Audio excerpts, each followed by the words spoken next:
चले शुरू करें।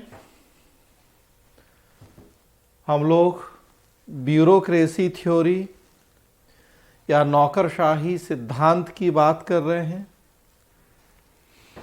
आधा हम पढ़ चुके हैं, बचा हुआ आधा आज हम पढ़ेंगे। जो पढ़ा है एक बार संक्षेप में उसको रिवाइज कर लें और तब फिर आगे बढ़ेंगे। नौकरशाही सिद्धांत और इसमें मैक्स वेबर के योगदान की बात कर रहे हैं हम लोग। हमने नौकरशाही के अर्थ की चर्चा की है। दो अर्थ देखे हैं, शब्दार्थ और भावार्थ। शब्दार्थ में हमने देखा है ब्यूरोक्रेसी शब्द का रूपांतर है। ब्यूरोक्रेसी शब्द ब्यूरो और क्रेसी इन दो शब्दों से मिलके बना है। भावार्थ हमने देखा है कि दो रूपों में प्रयोग किया गया है इस शब्द का। कुछ विद्वानों ने कार्य करने के तरीकों को नौकरशाही कहा है और कुछ ने जो प्रशासकीय अधिकारी हैं, गवर्नमेंट ऑफिशियल्स, उनको नौकरशाही की संज्ञा दी है। सकारात्मक और नकारात्मक दोनों रूपों में इस शब्द का प्रयोग हुआ है।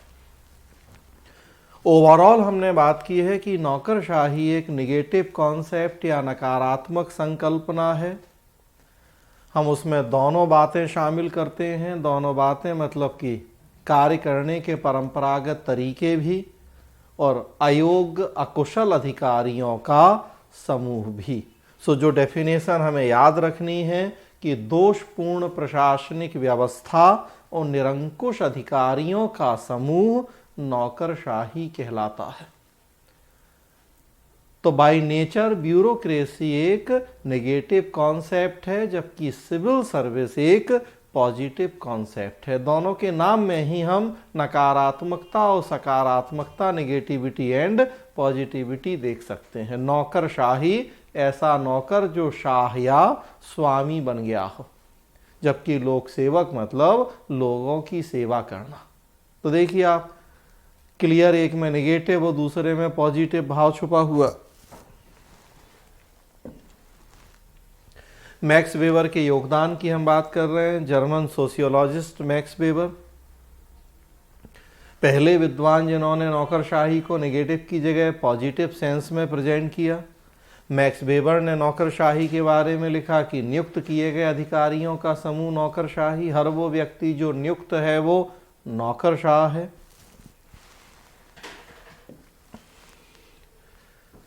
मैक्स वेबर का जो कंट्रीब्यूशन है ब्यूरोक्रेसी के संदर्भ में, उसकी हम बात कर रहे हैं। तो मैक्स वेबर ने सत्ता का सिद्धांत दिया, थ्योरी ऑफ अथॉरिटी, और उसी के विस्तार स्वरूप फिर उन्होंने आइडियल टाइप ऑफ ब्यूरोक्रेसी का प्रतिपादन किया। तो 1920 में वेबर की पुस्तक पब्लिश हुई जो कि जर्मन लैंग्वेज में थी, विर्टसॉफ्ट एंड गेसलसॉफ्ट। उसमें वेबर ने दिया सत्ता का सिद्धांत। वेबर ने प्रश्न उठाया कि क्यों कोई व्यक्ति किसी दूसरे को आदेश देता या लेता है। उत्तर में सत्ता का सिद्धांत दिया। सत्ता के 3 प्रकार बताए। वैधानिक या लीगल अथॉरिटी का ही प्रतिरूप बताया ब्यूरोक्रेसी को। ब्यूरोक्रेसी भी नियम कानून योग्यता पे आधारित और वैधानिक सत्ता भी वही। तो उसका प्रतिरूप बताया नौकरशाही को, और तब फिर उन्होंने नौकरशाही का आदर्श मॉडल या आइडियल टाइप ऑफ ब्यूरोक्रेसी का प्रतिपादन किया। वेबर ने कहा कि अगर हम नौकरशाही में कुछ विशेषताओं को शामिल कर लें तो हम उसकी कार्यकुशलता को सुनिश्चित कर सकते हैं। कौन सी विशेषताओं को शामिल करें? तो वेबर ने जो विशेषताएं बताई वो हमने देखा, 9-10 महत्वपूर्ण बातें। वेबर का ऐसा मानना है कि अगर किसी भी देश में हम ब्यूरोक्रेसी में इन विशेषताओं को शामिल कर लें तो हम नौकरशाही की कार्यकुशलता को सुनिश्चित कर सकते हैं। और अगर नौकरशाही कार्यकुशल हो जाएगी तो संगठन, और संगठन कार्यकुशल हो जाएगा तो प्रशासन कार्यकुशल हो जाएगा। हमारा पर्पस भी यही है, ऑर्गेनाइजेशनल इफेक्टिवनेस एंड एफिशिएंसी। जहां एफडब्ल्यू टेलर ने कहा था कि वैज्ञानिक विधियों का प्रयोग करके हम कार्यकुशलता बढ़ा सकते हैं, वहीं वेबर का मानना है कि अगर हम ब्यूरोक्रेसी को आइडियल बना दें तो संगठन कार्यकुशल हो जाएगा। एक बात और जो यहां आपको ध्यान रखनी है, हमने देखे नौकरशाही के अर्थ में दो बातों को शामिल किया, एक प्रशासकीय पद्धतियां और कार्य प्रक्रियाएं और दूसरा अधिकारियों का समूह। मतलब आप देख सकते हैं कि यहां भी हमारे अध्ययन का केंद्र बिंदु संरचना और तकनीक ही है। अधिकारियों का समूह मतलब संरचना, एक भौतिक यांत्रिक संरचना है। हम अधिकारियों की भावनाओं की, इनकी फीलिंग्स की बात नहीं कर रहे हैं। हम बस जो एक स्ट्रक्चर है कि 10 आदमी की 20 आदमी, तो जो भौतिक यांत्रिक संरचना उसकी बात हो रही है। कहीं भी इन अधिकारियों की ना समस्याओं की हम बात कर रहे हैं, ना इनकी भावनाओं की बात कर रहे हैं, ना मूल्यों पे जोर है। और प्रशासकीय पद्धतियां, कार्य प्रक्रियाएं मतलब तकनीक है। तो अभी भी अध्ययन का केंद्र बिंदु संरचना और तकनीक ही है। और ये हम वेबर की जो ये विशेषताएं बताई हैं उसमें भी देख सकते हैं। वेबर ने कहा है निर्वैयक्तिकता, इम्पर्सनैलिटी, मतलब यही है कि व्यक्तिगत भावनाओं से दूर रहते हुए काम करें। निश्चित नियम कानून मतलब औपचारिक, यांत्रिक। तो देखिए आप, अध्ययन का केंद्र बिंदु अभी भी संरचना और तकनीक, टेलर वैज्ञानिक विधियों की बात कर रहे हैं और वेबर ने नौकरशाही को आदर्श बनाने की बात की है। यहां तक हमने चर्चा की है आपसे। आगे बढ़ाएंगे हम वेबर के नौकरशाही मॉडल का विश्लेषण, एनालिसिस करेंगे। जैसे हमने देखे टेलर में किया एनालिसिस। पहले हम देख रहे हैं कि किसी विद्वान का विचार, उनका कंट्रीब्यूशन क्या है, और फिर हम अपने शब्दों में उनके विचारों की एनालिसिस कर रहे हैं। टेलर में हमने यही किया, अब देखिए वेबर में भी वही। अभी तक हमने जाना कि वेबर का सिद्धांत क्या है, उसके विचार क्या हैं, अब उनकी हमें एनालिसिस करनी है। वेबर के सिद्धांत की एनालिसिस तो वही 4 टॉपिक की विशेषताएं क्या हैं,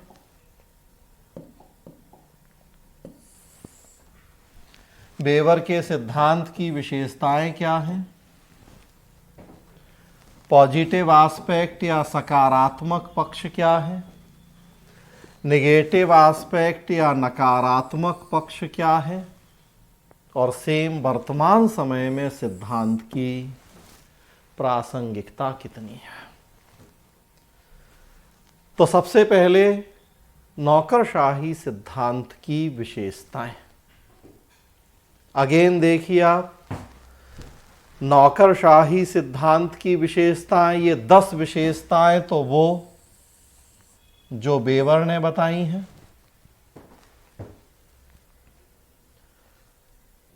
और अब हम अपनी तरफ से इसमें जोड़ें तो अगेन देखिए आप, 12 विशेषताएं जो हम जानते हैं बंद प्रणाली वाली, वो सब आपको यहां वेबर के नौकरशाही सिद्धांत में भी देखने को मिल सकती हैं। सारी बातें हैं इसमें शामिल। अगेन देखिए कि वेबर बंद कैसे हैं। सबसे पहले तो क्लोज सिस्टम कैसे है वेबर में, भी इसी को देखें। तो वेबर ने जितनी विशेषताएं बताई, चाहे वो कार्य विभाजन हो, चाहे वो पद सोपान हो, डिवीजन ऑफ लेबर या हायरार्की या और दूसरी विशेषताएं, वेबर ने सिद्धांत जर्मनी में दिया। दुनिया में 200 के ऊपर देश हैं और कोई देश ऐसा नहीं है जिसने वेबर के सिद्धांत को आगे लागू ना किया हो।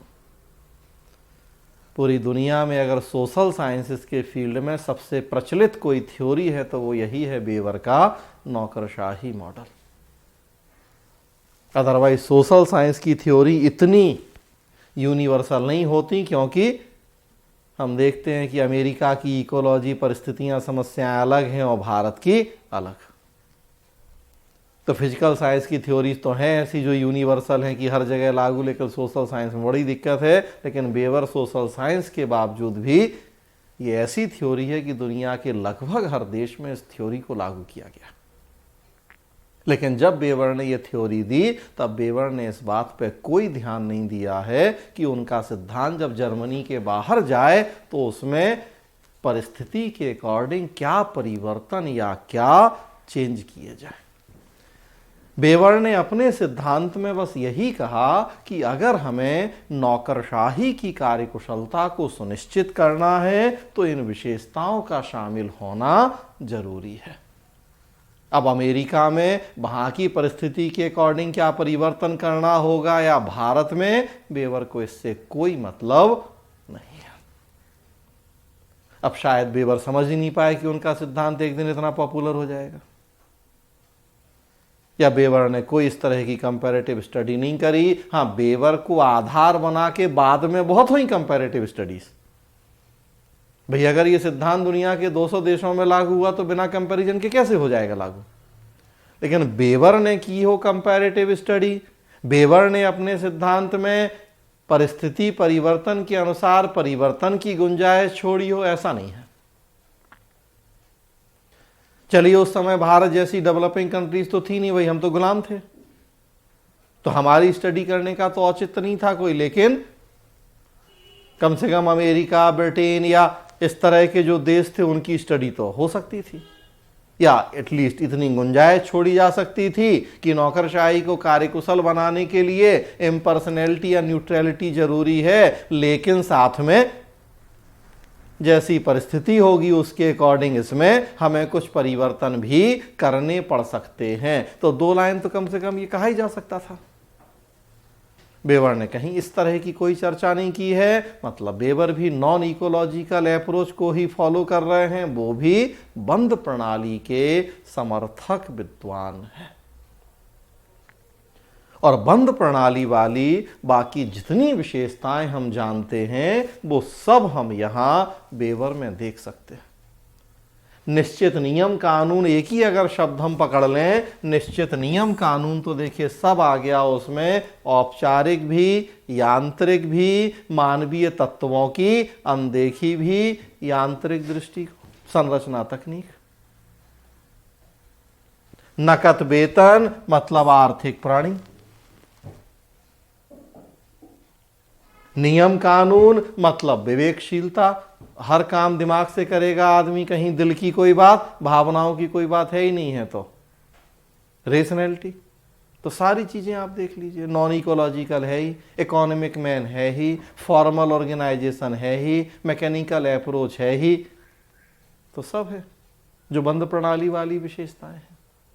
तो 10 विशेषताएं जो बेवर ने बताई, 10-12 विशेषताएं हम अपनी तरफ से बता सकते हैं बंद प्रणाली वाली, और वो कौन कौन सी विशेषताएं वो हम ऑलरेडी जानते हैं। तो ये तो हो गई विशेषताएं। अब समीक्षा पॉजिटिव एंड नेगेटिव। सो मैंने बताया था कि जो विशेषताएं हैं अब उन्हीं की हम चीरफाड़ करेंगे, उसी में कुछ हमें सुलक्षण या अच्छी बातें दिखेंगी और कुछ कुलक्षण या कमियां दिखेंगी। अच्छी बातें लिखते जाएंगे सकारात्मक में और कमियां लिखते जाएंगे नकारात्मक में। तो इन्हीं विशेषताओं की हम अब चीरफाड़ करेंगे, एनालिसिस करेंगे। देखिए एक एक करके। सबसे पहला है कार्य विभाजन, डिवीजन ऑफ लेबर, श्रम विभाजन या कार्य विभाजन। कार्य विभाजन का फायदा अब हम जान गए हैं कि जितना ज्यादा कार्य विभाजन होता है हमें कार्यों में उतनी ज्यादा विशेषज्ञता की प्राप्ति होती है, स्पेशलाइजेशन। तो देखिए वही लिख दिया हमने, और अभी आपको रटने की जरूरत नहीं है, एक बार समझ लीजिए कॉन्सेप्ट कि कार्य विभाजन मतलब हमने बता दिया कि काम को छोटे छोटे पार्ट में डिवाइड करके अलग अलग व्यक्तियों या संस्थाओं को सौंप दीजिए। जब कम काम होंगे तो नेचुरल सी बात है व्यक्ति उसमें डेप्थ स्टडी करेगा, नॉलेज ज्यादा होगी, उसका विशेषज्ञ हो जाएगा। तो अब जहां आपको कार्य विभाजन दिख रहा है वहां आपको आंख बंद करके फायदा दिखा देना है विशेषज्ञता। और कार्य विभाजन की कमी क्या है, तो ये भी हम टेलर में बात कर रहे थे कि आदेश की एकता का उल्लंघन, यूनिटी ऑफ कमांड फॉलो नहीं होगी, क्योंकि जब कई लोगों में काम बांटेंगे तो उन सबसे ऑर्डर लेना पड़ेगा। तो कार्य विभाजन की कमी है, आदेश की एकता का उल्लंघन, लेकिन यहां हमने नहीं लिखा है, देखिए डैश करके छोड़ दिया है, इसलिए क्योंकि वेबर ने कार्य विभाजन के साथ साथ हायरार्की की भी बात की है। कार्य विभाजन की कमी है, आदेश की एकता का उल्लंघन, और हायरार्की का फायदा है आदेश की एकता का पालन। तो मतलब अगर ये दोनों एक साथ हो जाएं तो कार्य विभाजन की वो जो कमी है वो फिर दूर हो जाती है। तो इसलिए फिर हमने नहीं की उस कमी की चर्चा, क्योंकि साथ में पद सोपान भी है, तो कमी हमने छोड़ दी है कार्य विभाजन वाली। आगे बढ़िए, पद सोपान या हायरार्की, संगठन का सीढ़ी नुमा या पिरामिड नुमा ढांचा। उच्च और अधीन के संबंधों के आधार पर संगठन को हम कई स्तरों में बांट दें, सब कुछ पहले से तय हो, कौन क्या करे कैसे करे, फायदा है डिसिप्लिन, अनुशासन और कोऑर्डिनेशन, या कई और फायदे हैं हायरार्की अलग से हम पढ़ेंगे। फायदे हमने यहां लिख दिए, डॉट डॉट कर सकते हैं क्योंकि कई और फायदे भी हैं इनके, सब हम लिख सकते हैं जरूरत के अनुसार। और पद सोपान की सबसे बड़ी कमी है रेड टेपिज्म या लाल फीताशाही, कार्यों को करने में अनावश्यक विलंब या देरी। संगठन में जितने ज्यादा स्तर होते हैं, कामों में उतना ज्यादा समय वेस्ट होता है, क्योंकि फाइल या डिसीजन मेकिंग प्रोसेस हर लेवल से होके गुजरती है। SP, ASP, DYSP, inspector, sub inspector, जिले में पुलिस प्रशासन के जितने ज्यादा स्तर होंगे, समय उतना ज्यादा खराब होगा हमारा। तो सबसे बड़ी कमी होती है red tapism, plus boss, junior, senior, ये सब भावनाएं, ऊंच नीच की भावनाएं आ जाती हैं, क्योंकि पद सोपान का मतलब ही वही है। उच्च और अधीनस्थ के संबंध के आधार पर ही हम बनाते हैं कई स्तर, तो ऊंच नीच की भावना, उससे क्या होता है, जो नीचे वाले लोग हैं उनका जो मनोबल है, मोराल है, वो डाउन हो जाता है। उन्हें ये फील करवाया जाता है कि अरे तुम तो नीचे हो, निम्न स्तर पे हो, क्लर्क हो कि चपरासी हो कि प्यून हो कि जो, तो उन्हें हमेशा वो फीलिंग एक नीचे होने की भावना एक रहती है, उससे उनका उत्साह, मनोबल गिरता है। तो एक ये कमी, और कई कमियां हैं।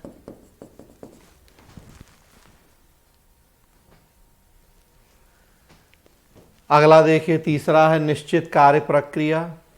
3, 4, 5, 6 चारों को हमने एक साथ लिया है, क्योंकि कमोवेश रूप में चारों के फायदे भी वही हैं और कमियां भी लगभग वही है, तो हमने उनको एक ही साथ किया है।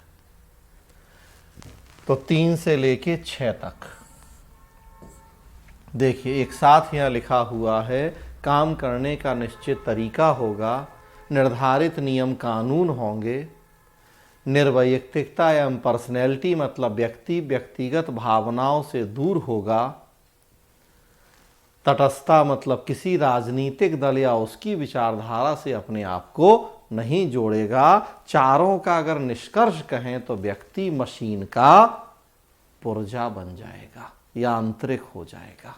नियम कानून भावनाएं नहीं, मतलब घूम फिर के सबका वही है कि मशीन का पुर्जा बन जाएगा। तो फायदा क्या है, हर आदमी नियम कानूनों का पालन करे, भावनाओं को मार दे, किसी पॉलिटिकल पार्टी से नहीं जुड़े, तो देखिए फायदे लिखे हैं भाई, एफिशिएंसी बढ़ेगी, कोई भेदभाव नहीं होगा, निष्पक्षता होगी, इम्पार्शियलिटी, सबके साथ हम समानता का व्यवहार करेंगे, भेदभाव नहीं होगा, वही जो हमने कहा, पक्षपात नहीं होगा, भेदभाव नहीं होगा, राजा रंग, अमीर गरीब, बीजेपी कांग्रेस, आप बाप, इन सब में कोई अंतर, हमारे लिए सब समान, क्योंकि हम तो मशीन है और मशीनों के लिए तो सब समान होते हैं। भाई कंप्यूटर है और भी कोई मशीन है, रोबोट है, सब समान है, उसके लिए भावनाएं, समस्याएं, पसंद नापसंद जब है ही नहीं है तो सब इक्वल।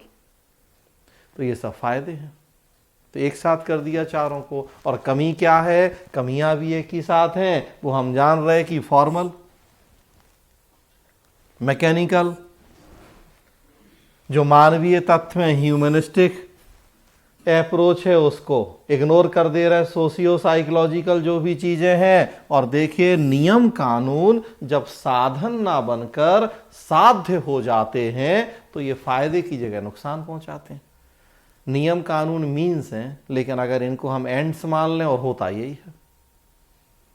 रोड पे कोई एक्सीडेंट हो, अस्पताल ले जाएं व्यक्ति को, डॉक्टर कहता है कि रोड एक्सीडेंट मतलब पुलिस का मैटर है, पहले जाके थाने में FIR लिखवाओ, तब हम इलाज करेंगे, तब हम हाथ लगाएंगे।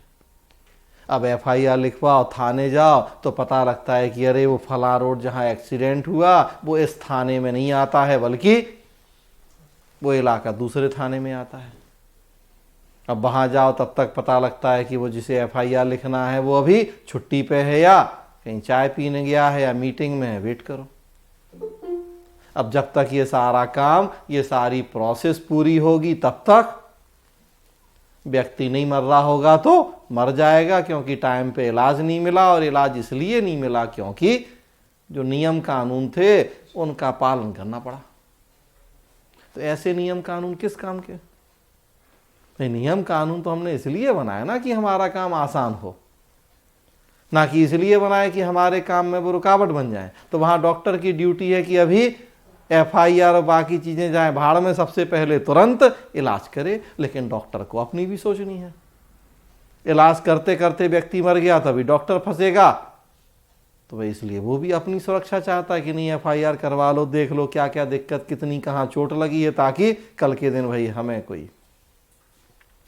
तो नियम कानून अगर साधन रहे तो अच्छी बात है, ये लक्ष्य प्राप्ति में रुकावट बनने लगे तो बुरी बात। और हम लोगों के देशों में तो अक्सर हम ये स्थिति देखते हैं कि फिर 10 से 5 हमारा ज्यादातर समय केवल वो फॉर्मेलिटीज को पूरा करने में ही निकल जाता है, नियम कानूनों को लक्ष्य हम भूल जाते हैं, तो वो नुकसान होता है। फिर आगे बढ़िए।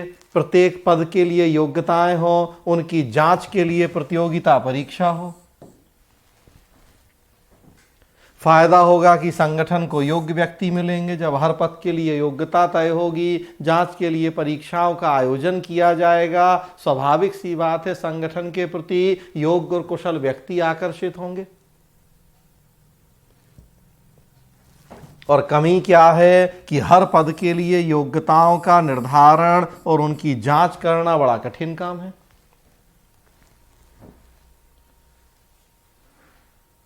हर पद के लिए अलग अलग योग्यताओं का तय करना बड़ा कठिन। IAS, IPS, IFS या deputy collector, DYSP, revenue service, बहुत सारी सेवाएं देखिए आप। सिविल सेवा में एक कॉमन योग्यता, कॉमन परीक्षा है। 10 नंबर ज़्यादा आएंगे तो कोई अलग पद मिल जाएगा, 2 नंबर 5 नंबर कम आएंगे तो कोई अलग पद मिल जाएगा। प्रशासनिक सेवा या पुलिस सेवा, परीक्षा एक ही है, योग्यता सेम है, लेकिन काम देखिए आप तो कितना अंतर है प्रशासनिक सेवा के कामों और पुलिस सेवा के कामों में। तो कहाँ अलग अलग योग्यता और अलग अलग परीक्षा कर पा रहे हैं? आज 21st सेंचुरी में भी नहीं कर पा रहे, बेवर तो 100 साल पहले ये बोल के गए।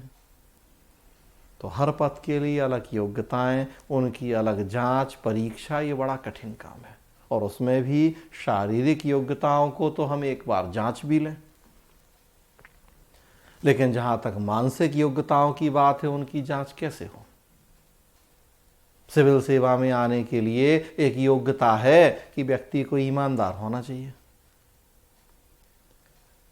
लेकिन चाहे UPSC हो, स्टेट PSC हो, आज तक तो कोई ऐसा फॉर्मूला, कोई ऐसी परीक्षा नहीं खोज पाए कि जिससे ये पता लगे कि व्यक्ति ईमानदार है या नहीं है।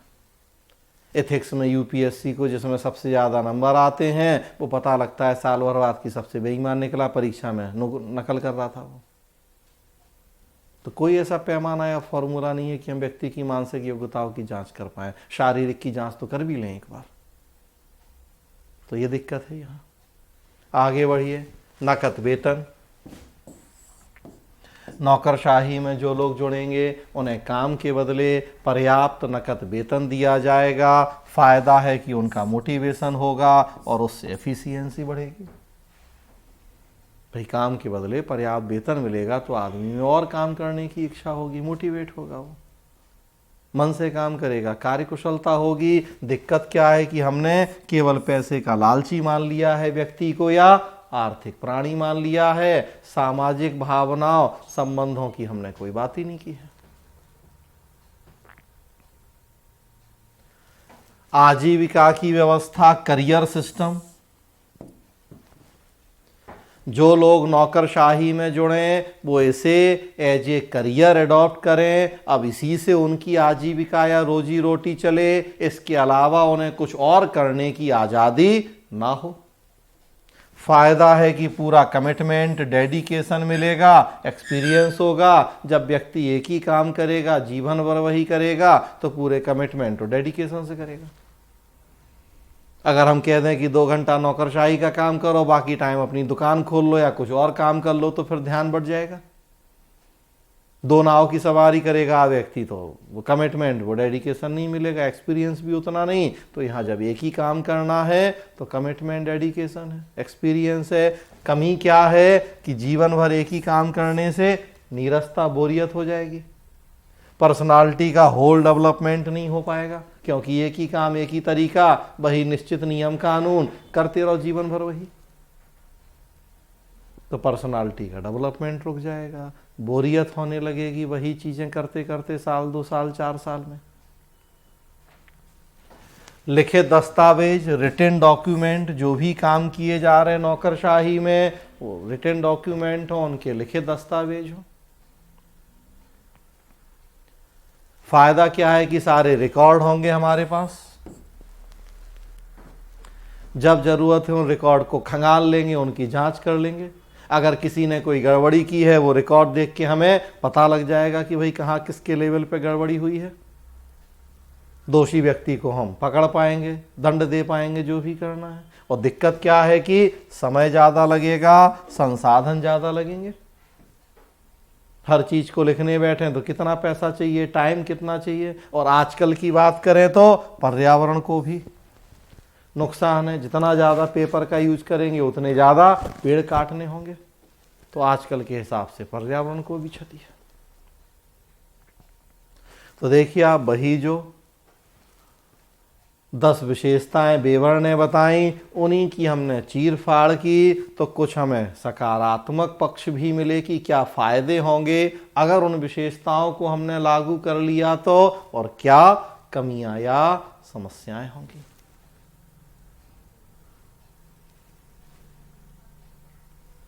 अब उसके बाद बंद प्रणाली, अभी तो हमने उन 10 का किया चीर फाड़, अब बंद प्रणाली वाली 12 भी और हैं विशेषताएं। अब बंद प्रणाली वाली जो 12 विशेषताएं हैं, उसमें हम देखते हैं कि अच्छा कुछ नहीं है, उनमें सकारात्मक कुछ नहीं है, उनमें तो नकारात्मक ही है। तो सकारात्मक वाले को यहीं क्लोज कर दीजिए, पर्याप्त है। नौकरशाही के इतने सकारात्मक पक्ष पर्याप्त हैं हमारे लिए, उसको वहीं खत्म कर दीजिए। नेगेटिव, नकारात्मक को और बढ़ाइए अभी। और क्या बढ़ाना है सो वो आप जानते हो कि बंद प्रणाली वाली विशेषताएं, और वो विशेषताएं ज्यादातर नकारात्मक हैं, सो वही बातें यहां आपको कॉपी करनी है, वो केवल जोड़ते जाना है फिर उसमें। बेवर का सिद्धांत बंद प्रणाली है, कमी तो 8 नंबर कमी हो गई कि बेवर बंद है। 9 नंबर कमी हो गई कि बेवर गैर पारिस्थितिक है, नॉन इकोलॉजिकल अप्रोच है। 10 नंबर कमी हो गई कि औपचारिक है, यांत्रिक। कुछ बातें तो देखिए आई गई औपचारिक, यांत्रिक, तो उनको रिपीट नहीं करना है। जो बच गई हैं बातें वो यहां और बढ़ा दीजिए, बंद को समीक्षा करके उनकी कमियां बता दीजिए, वो आप अपने आप कर सकते हो।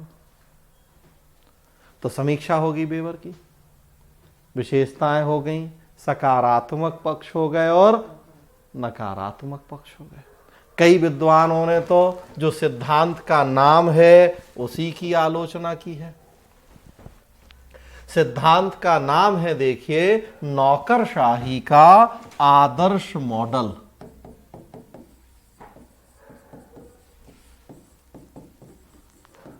Ideal type of bureaucracy, type को हिंदी में प्रकार भी कहते हैं।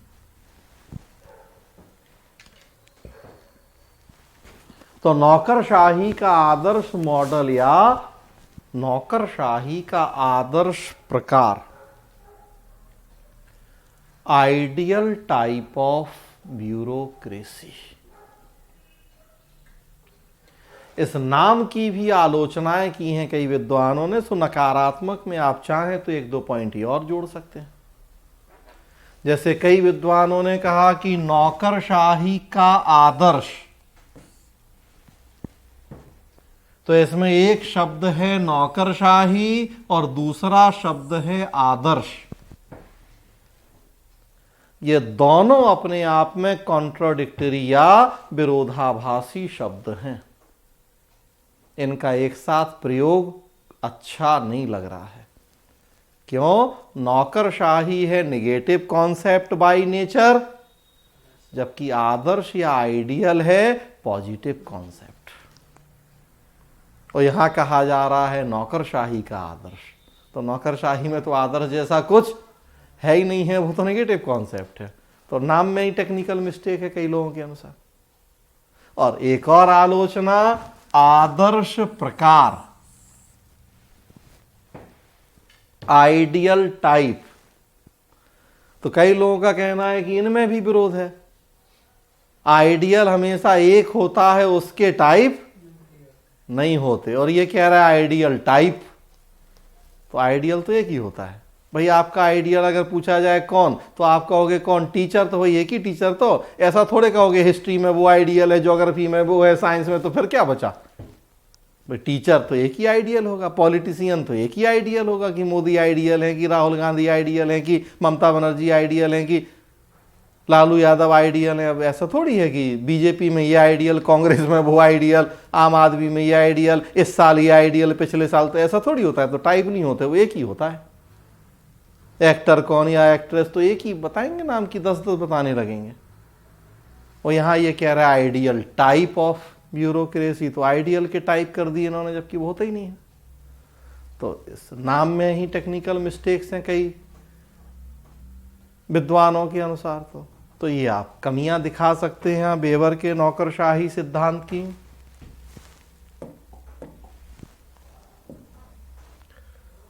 कमियों से जुड़ा हुआ ही एक मुद्दा यहां, एक टॉपिक जो थोड़ा अलग से भी हमने किया है, नाम है, निगेटिव एस्पेक्ट का ही विस्तार है, नौकरशाही का आलोचनात्मक मूल्यांकन, वर्तमान प्रवृत्तियां। तो critical evaluation of bureaucracy, current trends. तो कुछ जो रिसेंट टाइम में कुछ आलोचकों ने आलोचना की नौकरशाही की, कुछ यहां वो बातें हैं। 2-3 विद्वानों का यहां थोड़ा सा बात करेंगे। देखिए आप 1960s 1960 का दशक, 3 थिंकर्स के आप यहाँ नाम देख रहे हैं, या इकोनॉमिस्ट हैं बेसिकली। एक गॉर्डन टुल्लोक, एक एंथोनी डाउन्स और एक विलियम निस्कार्नी। अर्थशास्त्री हैं, इकोनॉमिस्ट हैं। इन्होंने क्रिटिसाइज किया है नौकरशाही को, वेबर के मॉडल को। और आजकल आप देखिए, आजकल मतलब 60s 70s के बाद तो वो जब एलपीजी, बाजार की भूमिका, ये सब चीज़ें हुई, तो भाई अर्थशास्त्र की ही भूमिका सबसे ज़्यादा बढ़ गई है। वो जीवन का कोई भी क्षेत्र क्यों ना हो, पॉलिटिक्स हो, एडमिनिस्ट्रेशन हो, सोसाइटी, हर जगह पैसा, अर्थशास्त्र वही हर चीज़ को आजकल तो डिसाइड कर रहा है। सबसे बड़ा डिसाइडिंग फैक्टर वही है। तो अर्थशास्त्रियों की भी बातें, भूमिका ज़्यादा महत्वपूर्ण हो गई है। तो उन्हीं के अकॉर्डिंग कुछ आलोचनाएं हैं। सबका कहना है कि नौकरशाही का कहीं अधिक कार्यकुशल विकल्प बाजार है। ब्यूरोक्रेसी कभी उतनी इफेक्टिव, एफिशिएंट हो ही नहीं सकती जितना कि मार्केट। तो ये झूठी मेहनत है, बेकार का ये काम है कि नौकरशाही को आइडियल बना दो, वो पॉसिबल ही नहीं है। ये किताबी बात है। नौकरशाही से बेटर है मार्केट। मार्केट मतलब निजी कंपनियां, उसमें अब देसी हों विदेशी हों जो भी। और देखिए अर्थशास्त्री हमने कहा तो उसी अप्रोच से, उसी एंगल से ये बातें कहेंगे। क्यों? तो उन विद्वानों के अनुसार